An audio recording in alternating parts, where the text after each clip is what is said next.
دماغ کی کمزوری کا بہترین اور مجرب عمل ہے جس شخص کو بھول کی بیماری ہو، کوئی چیز یاد نہ رہتی ہو، کہیں کوئی چیز رکھی بھول گئے، یا ایک طالب علم ہے، اسٹوڈنٹ ہے، سبق یاد نہیں ہوتا، تو وہ ہر فرض نماز کے بعد اول آخر تین مرتبہ درود شریف پڑھے اور 7 مرتبہ الم نشرح پوری سورت پڑھے۔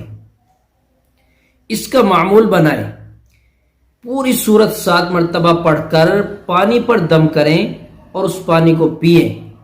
اس کو معمول میں شامل کر لیں اور اس پانی کو پینے کی عادت بنائیں۔ تھوڑا سا پانی اپنے ہاتھوں پر لگائیں اور اپنے چہرے پر پھیل لیں۔ انشاءاللہ جس نے یہ عمل کیا ہوگا یا جو اس عمل کو کرے گا وہ اس کا تجربہ دیکھے گا، اس کے فوائد انشاءاللہ اس کے سامنے ہوں گے۔ یہ سورہ الم نشرح کی سورت بہت کام کی ہے، یہ انشاءاللہ آپ کو نفع دے گی۔